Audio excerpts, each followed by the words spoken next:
ప్రభుత్వం ఇప్పుడే నేను స్త్రీ శక్తి ఇచ్చాను.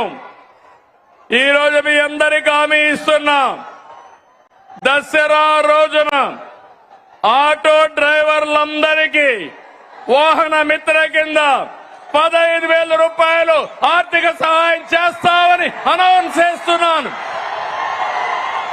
హ్యాపీనా? సంతోషమా అని అడుగుతున్నా. ఎన్నికల్లో చెప్పాం, ఎన్ని కష్టాలున్నా చేస్తాం. వాహన మిత్ర కింద సంవత్సరానికి ఆటో డ్రైవర్లకి 15,000 ఇస్తామని మీ అందరికీ హామీ ఇస్తున్నా. ఇది మంచి కార్యక్రమం అనుకుంటే గట్టిగా చప్పట్లు కూడా చెప్పండి, మంచి కార్యక్రమం అని. ఇది ప్రభుత్వానికి పేదవాళ్లపై నుండే ప్రేమని మరొక్కసారి మీ అందరికీ తెలియజేస్తున్నా. మీరందరూ ఒకసారి చూస్తే అటు కేంద్ర ప్రభుత్వం నరేంద్ర మోడీ గారి నాయకత్వం దసరాకి మనందరికీ ఒక కానుక ఇస్తున్నారు. పన్నులన్నీ తగ్గిస్తున్నారు. తమ్ముళ్ళు మీరు గుర్తుపెట్టుకోవాలి, అన్ని పన్నులు తగ్గి వస్తువులు మీ అందరికీ అందుబాటులోకి వస్తున్నాయి.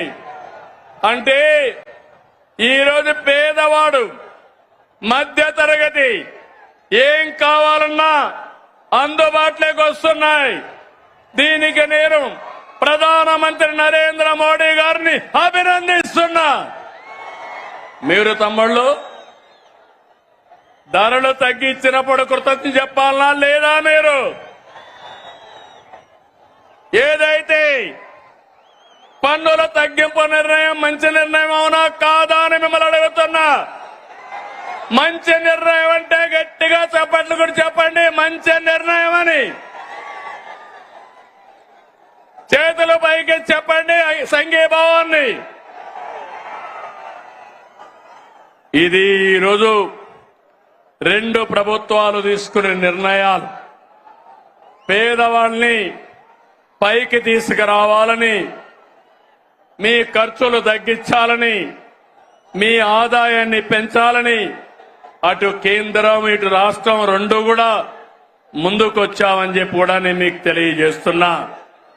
ఇదే స్ఫూర్తితో మీ అందరికీ చిన్న పెద్ద వ్యత్యాసం లేకుండా అందరికి కూడా హెల్త్ ఇన్సూరెన్స్ తీసుకొస్తున్నాం. రేపు రాబోయే రోజుల తమ్ముళ్ళు 2,50,000 రూపాయలు అందరికీ హెల్త్ ఇన్సూరెన్స్ ఇచ్చిన ఏకైక ప్రభుత్వం భారతదేశంలో కూటమి ప్రభుత్వం అని మరొక్కసారి మీ అందరికీ విజ్ఞప్తి చేస్తున్నా.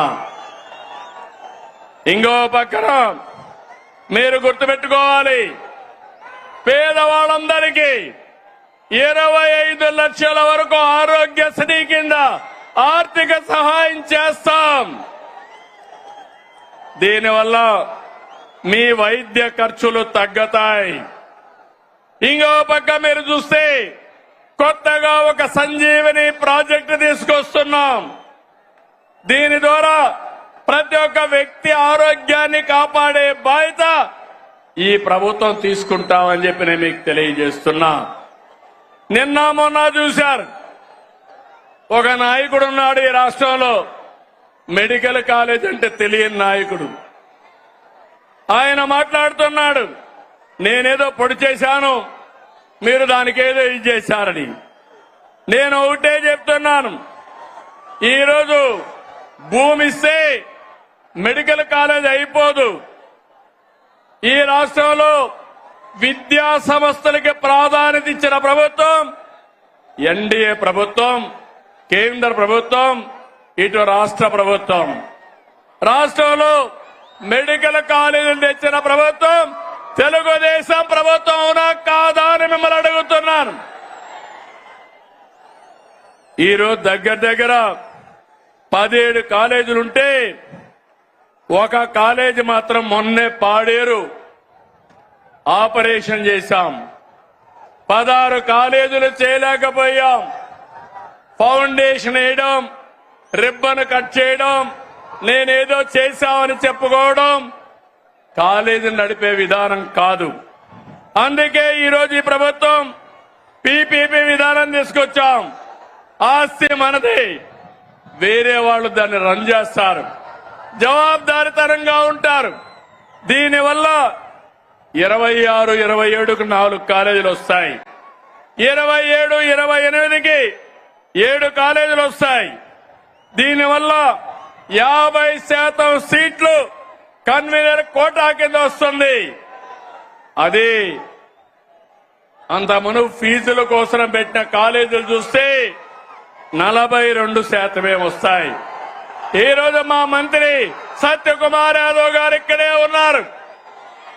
మొన్నే సవాలు విసిరారు, మీరు చర్చకు వస్తానంటే రేపు అసెంబ్లీకి రండి, మీరేం చేశారో మేమేం చేశామో చెప్పడానికి సిద్ధంగా ఉన్నామని సవాలు విసిరారు.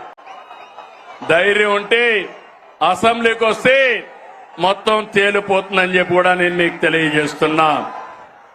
తమిళు బీసీ సోదరులు, అనంతపురం జిల్లా అంటే గుర్తొచ్చేది బీసీ సోదరులు. తెలుగుదేశం పార్టీకి వెన్నెముక బీసీ సోదరులు.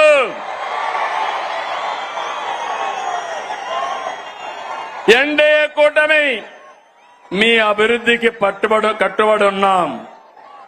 నేతన్నకు విద్యుత్ రాయితీలు, మత్స్యకారులకు ఆర్థిక సహాయం, గీత కార్మికులకు మద్యం షాపులో 10% కేటాయింపులు, నాయి బ్రాహ్మణులకి జీతాలు పెంపు, సెలూన్లకి ఉచిత విద్యుత్, పేదవాళ్ళందరికీ సోలార్ రూఫ్ టాప్ కింద 70,000, 98,000 రూపాయలు